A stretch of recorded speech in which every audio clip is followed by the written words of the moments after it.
अब यहाँ पर स्मॉल जी का मान जो है 9.8 मीटर पर सेकेंड स्क्वायर हो गया, पर सेकेंड स्क्वायर। हाँ, अब यहाँ पर कैपिटल जी का मान हमको पता है 6.7 10⁻11 न्यूटन मीटर स्क्वायर किलोग्राम की पावर -2, और पृथ्वी का द्रव्यमान आपको पता चल गया, कैपिटल एम का मान क्या है 6 × 10⁻24 kg। त्रिज्या भी आपको पता चल गई। अब हम यहाँ पर ये सारी चीजें याद कर लीजिएगा। अब हम आगे पढ़ेंगे पृथ्वी के गुरुत्वीय बल के प्रभाव में वस्तुएं कैसी गति करती हैं। अगर पृथ्वी जो है एक गुरुत्वीय बल लगा रही है, आकर्षण बल लगा रही है, जिसे गुरुत्वीय बल कहा जाएगा या गुरुत्वाकर्षण बल कहा जाएगा, तब वस्तुएं कैसी गति करेंगी। इसके लिए आप क्या करिए, ध्यान दीजिए। हमने एक कागज का टुकड़ा लिया, ठीक, और क्या लिया, एक पत्थर लिया। दोनों को जाकर छत से जो है वो फेंका। कौन चीज पहले जमीन पर आएगा? पत्थर आएगा? पक्का? अच्छा, कागज नहीं आएगा?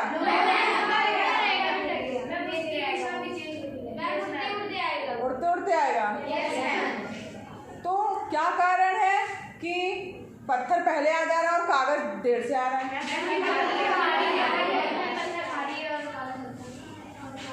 वजन के कारण नहीं, द्रव्यमान का तो कोई इफेक्ट ही नहीं है।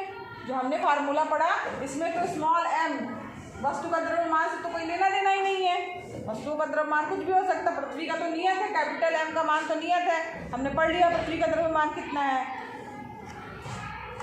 तो यहाँ पर दोनों चीजें आपने कहा, ये भी बात सही है, आप बोल रहे हैं कि पत्थर जो है पहले गिरेगा, कागज बाद में गिरेगा, लेकिन ऐसा होगा क्यों?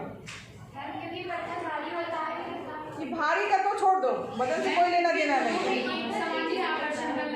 आकर्षण बल भी दोनों एक समान लगा रही है।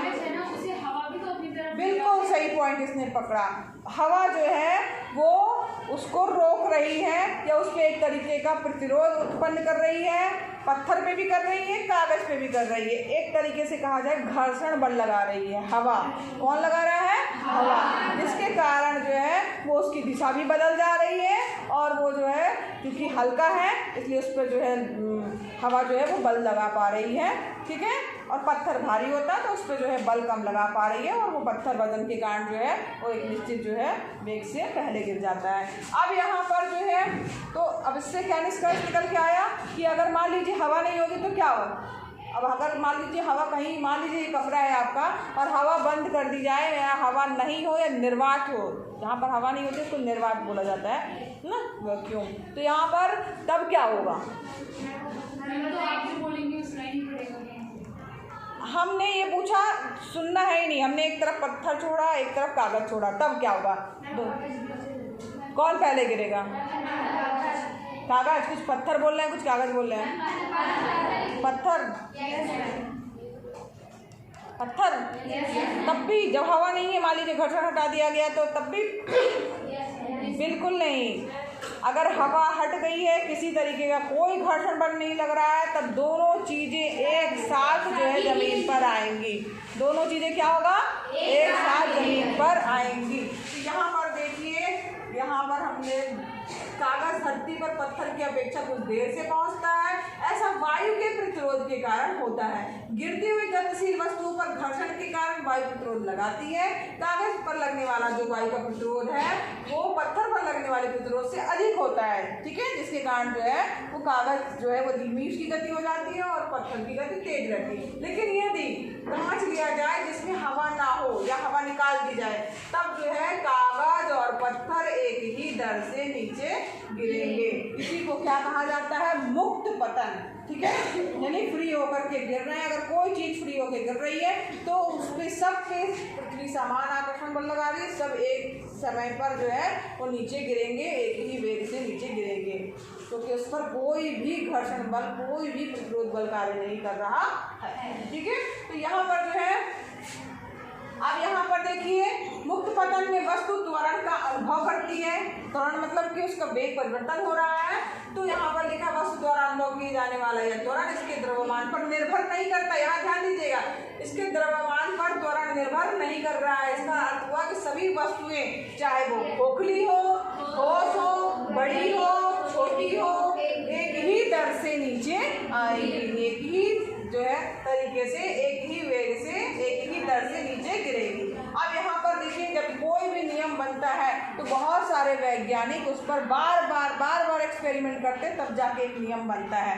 अब उन्होंने पहले पत्थर फेंका होगा, फिर कागज फेंका होगा, फिर सोचें कुछ और फेंक के देखें, तो सारी चीज़ें ऐसे कर करके उन्होंने की होंगी, अलग अलग ऊंचाइयों से की होंगी। जब बहुत बार किया तब जाके कोई निष्कर्ष निकलता है। तो इसी की पुष्टि के लिए गैलीलियो जो वैज्ञानिक थे उन्होंने इटली में पीसा की जो झुकी हुई मीनार है, इटली में पीसा की जो झुकी हुई मीनार है उससे जो है अलग अलग वस्तुओं को, विभिन्न वस्तुओं को गिराया, देखा, उसका परीक्षण किया, इस पर जो है आगे बढ़े। तो यहाँ पर पृथ्वी, अब यहाँ ध्यान दो बच्चों, पृथ्वी के निकट जो है वो जी का मान स्थिर है। हमने ये पढ़ा कि पृथ्वी के निकट जो है वो जी का मान क्या है, स्थिर है। और एक समान त्वरित स्थिर है जिसका मान कितना है, 9.8। कितना है, 9.8। याद हो गया?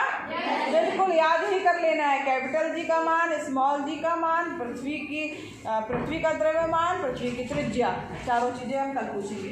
अब यहाँ पर देखो, जब यहाँ पर पृथ्वी के निकट जी का मान स्थिर हो गया, यानी कि स्मॉल जी जिसको हम लिखेंगे, या तब हम त्वरण के स्थान पर, त्वरण जो है एक स्थान पर हम जी को रख सकते हैं। तो हमने न्यूटन की गति के 3 समीकरण पढ़े थे जो कि एग्जाम में भी आपके आए थे। तीनों समीकरण, कुछ बच्चों ने मिस्टेक करके तीनों नियम लिख दिए थे। नियम नहीं लिखने थे, क्या लिखने थे, समीकरण। तीनों समीकरण ये है, ये पहला है, ये दूसरा है, ये तीसरा है। पहला समीकरण है v बराबर u प्लस AT, दूसरा है s बराबर ut plus half AT square, और तीसरा समीकरण है v स्क्वायर बराबर u स्क्वायर प्लस 2as। ठीक है, ये तीनों समीकरण में जहाँ जहाँ पर a है, a क्या चीज़ है, त्वरण। अब त्वरण की जगह पर हम क्या लिख सकते हैं, गुरुत्वीय यानी स्मॉल जी रख सकते हैं। ठीक है, अब यहाँ पर आपको पता है u क्या है, प्रारंभिक वेग, v क्या है, अंतिम वेग, s चली गई दूरी है, कितने समय पे, t समय में। ठीक है, ये सारी चीज़ें तो यही लिखने के लिए आया था आपके हाफ ईयरली में। तो इन समीकरणों का उपयोग करते समय अब हाँ, यहाँ पर देखिए, इन समीकरणों का प्रयोग करके हम जो है न्यूमेरिकल्स जो होंगे उनको सॉल्व करेंगे, जो क्वेश्चंस आएंगे। अब यहाँ पर हमें मेन मुक्त पतन में ये बात ध्यान देनी है, जो हम त्वरण लेंगे, ए का मान लेंगे, उसको हम देखेंगे कि उसकी दिशा जो है कहाँ है। यानी वेग की दिशा में अगर मान लीजिए त्वरण है तो हम इसे क्या लेंगे, धनात्मक। ठीक, अगर त्वरण जो है ऋणात्मक कब लेंगे, जब यह गति की दिशा के विपरीत है। अब इसको अच्छे से ऐसे समझिए, हमने कोई पत्थर लिया, छोड़ा, ठीक, इसमें जो है त्वरण जो होगा वो जो है वो धनात्मक है, हम इसको क्या लेंगे, प्लस। लेकिन हमने उछकाया ना, उछाला, तो क्या होगा, वो जाएगा धीरे धीरे करके, जो है उसका जो है वेग कम होगा, फिर इसके बाद में वो वापस फिर आकर्षण बल के कारण नीचे आएगा। तो यहाँ पर जो है गति की दिशा के जो है विपरीत कार्य हो रहा है ना, तो यहाँ पर इसको ऋणात्मक लेंगे। ऊपर उछालने वाले में ऋणात्मक, डायरेक्ट नीचे गिर रहा है तो धनात्मक। ये सबको पता चल गया? चलो 2 तो सवाल और है, ये भी देख लीजिए। बता दें? Yes ma'am. कल बताएं? मैम बता दें। चलो, बेल तो बज गई है, लेकिन फिर भी अब यहाँ देखो, जल्दी समझना। एक कार किसी कगार से गिरकर 0.5 सेकंड में धरती पर आ गिरती है। परिकलन में सरलता के लिए स्मॉल जी का मान 10 मीटर बटे सेकंड स्क्वायर लीजिए। ठीक है, अब यहाँ पर हमें जो जो चीज़ें दी और ये 3 चीज़ें हमें ज्ञात करनी है। ठीक, अब यहाँ पर सबसे पहले मैंने बताया कि जो चीज़ें दी हुई हो वो आप पहले नोट कर लीजिए। कॉपी में क्वेश्चन आ रहा है, नहीं आ रहा तब भी आप नोट कर लीजिए, क्योंकि स्टेप वाइज मार्किंग होती है, उतने के ही आपको नंबर मिल जाएंगे। तो क्या दिया है हमारे पास में, कगार से गिरकर यानी समय ना, तो समय t बराबर कितना दिया है, इतना। प्रारंभिक वेग, अब चूंकि यहाँ पर कोई चीज़ स्थिर है और वहाँ से गिर रही है, तो उसका प्रारंभिक वेग क्या हुआ, 0 हुआ ना। तो यहाँ पर u प्रारंभिक वेग हमने जो माना है वो क्या हो गया, 0 मीटर बटे सेकंड। अब यहाँ पर गुरुत्वीय त्वरण, अब यहाँ पर जनरली गुरुत्वीय त्वरण स्मॉल जी का मान 9.8 होता है, मगर यहाँ प्रश्न में दिया है जी का मान 10 मीटर बटे सेकंड स्क्वायर लेके चलना है, तो हम इसको 10 मीटर बटे सेकंड स्क्वायर प्रश्न में दिया हुआ है। ठीक है, अब यहाँ पर जो ज्ञात करना है, क्या पहला क्या है, धरती पर टकराते समय कार की चाल क्या होगी। अब यहाँ पर जो है हमें चाल ज्ञात करनी है। तो यहाँ पर देखिए पहला समीकरण न्यूटन की गति का क्या है, कोई बता सकता है? न्यूटन की गति का पहला समीकरण v बराबर u plus A T, v बराबर u प्लस ए टी। अब u क्या है हमारा? प्रारंभिक वेग है। प्रारंभिक वेग कितना है? 0। 0 है तो हमने यहाँ पर v बराबर, यहाँ पर लिख लीजिएगा v बराबर u plus A T. u का मान 0 है और ए टी जो है, a का मान हमारे पास गुरुत्वीय त्वरण है जो कि जो है कार्य त्वरण a पॉजिटिव होगा क्योंकि सीधे नीचे की ओर कर रही है ना, ऋणात्मक नहीं लेंगे हम इसे, धनात्मक लेंगे। तो ये कितना आ गया? 10 मीटर बटे सेकेंड स्क्वायर। टी का मान जो है, समय हमारे पास दिया है 0.5 सेकेंड, ठीक, सेकंड में ही दिया है तो हमें चेंज करने की जरूरत नहीं, मल्टीप्लाई करेंगे 5 मीटर बटे सेकेंड आ जाएगा। ये क्या हो गई हमारी? चाप। अब इसके बाद नेक्स्ट प्रश्न इसी में आगे पूछा है 0.5 सेकंड के दौरान इसकी औसत चाल क्या होगी। कोई भी चीज़ का औसत निकालने के लिए क्या करना होता है आपको कि उसमें पहली औसत निकालने के लिए इसमें क्या करना होता है कि जो स्टार्टिंग वाला पॉइंट है और लास्ट वाला पॉइंट को जोड़ करके उसको आधा कर दिया जाता है। तो यहाँ पर हमने औसत निकालने के लिए औसत चाल बराबर u प्लस v बटे 2 कर दिया। प्रारंभिक वेग 0 था, v का मान 5 मीटर बटे सेकंड आया और बटे 2 कर दिया। 5 का आधा करेंगे कितना आएगा? 2.5 या 2.5 आएगा। समझ में आ रहा है? अब तय की गई दूरी, दूरी का फार्मूला हमारे पास में है s बराबर you t plus half a t square, Newton की गति का दूसरा जो समीकरण है। तो s बराबर यू टी, u प्रारंभिक वेग है जो कि 0 है, तो उसमें t का मल्टीप्लाई करेंगे, t है 0.5 सेकंड, तो वो पहला वाला पद ही हमारा पूरा क्या हो जाएगा? 0 हो जाएगा। समझ में आ रहा है? अब यहाँ पर u t plus half a t, half a t square, half a का मान 10, टी का मान 0.5 जो दिया हमें केवल वही किया और उसको जब हल करेंगे तो 1.5 मीटर आ गया। ये क्या हो गई? हमारी तय की गई दूरी। अब यहाँ पर तीसरा पॉइंट, तीनों पॉइंट हमारे पास हो गए, औसत चाल हो गई, तय की गई दूरी। उत्तर आपको अलग से लिखना है क्योंकि उत्तर के भी नंबर होते हैं, तो यहाँ पर आप अलग से लिख दीजिए। धरती पर टकराते समय इसकी चाल 5 मीटर बटे सेकेंड होगी और 0.5 सेकेंड के दौरान इसकी औसत चाल 2.5 मीटर बटे सेकंड है और धरती से आकाश की ऊंचाई जो है वो 1.25। याद सबको समझ में आ गया? Yes ma'am. चलो वेरी गुड। इस क्वेश्चन को समझने की कोशिश करना। इसमें ध्यान दीजिए, वस्तु को ऊर्ध्वाधर दिशा में ऊपर की ओर फेंका जाता है। हिंट ले लीजिए, पता चल जाएगा।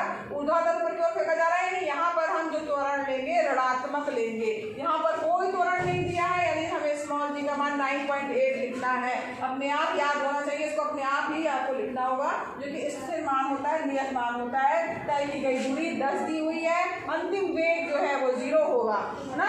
ऊपर की ओर फेंकते हैं ना, तो क्या होगा? एक स्थिति पर जाकर के कुछ प्रारंभिक वेग तो दिया है इसमें, ठीक, 10 मीटर नहीं, प्रारंभिक वेग हमें जो है याद करना है, यू याद करना है। और अंतिम वेग भी चूंकि एक स्थिति ऐसी आएगी, किसी भी चीज को आप उछालेंगे तो उसका वेग 0 हो जाएगा, फिर वो वापस नीचे आएगी, होगा ना। तो यहाँ पर प्रारंभिक वेग जो है वो हमें ज्ञात करना है, कितने वेग से ऊपर फेंकी गई है, यानी वेग ज्ञात करना है। अंतिम वेग 0 होगा। दूरी दी हुई है, त्वरण का मान हमें ज्ञात है, तो यहाँ पर हम g को ऋणात्मक लेंगे क्योंकि हम इसको ऊपर की ओर उल्टा अपोजिट फेंक रहे हैं। तो v स्क्वायर बराबर यू स्क्वायर प्लस 2af लेकर के इसमें निकालेंगे। u का मान आ गया आपका क्या? 14 मीटर सेकेंड की पावर -1। फिर दूसरी चीज इसमें पूछा गया, वस्तु द्वारा उच्चतम बिंदु तक पहुँचने में कितना समय लगेगा। तो यहाँ पर न्यूटन की गति का पहला समीकरण लगा देंगे, v बराबर u प्लस ए टी। प्रारंभिक वेग हमारे पास आ गया है 14, a का मान -9.8 है, t का मान जो है हमें ज्ञात करना है। अंतिम वेग 0 दिया हुआ है ना, क्योंकि जाके वो एक स्थिति में 0 हो जाएगा। तो यहाँ पर t का मान आपका ज्ञात हो गया। उत्तर अलग से लिख देंगे, प्रारंभिक वेग u बराबर इतना, लिया गया समय t बराबर इतना। ठीक है, बन जाएगा सबको? Yes ma'am. चलो, तो यहाँ पर सारे दोनों क्वेश्चन को अच्छे से पढ़ लीजिएगा। अब आगे हम कल पढ़ेंगे द्रव्यमान के बारे में।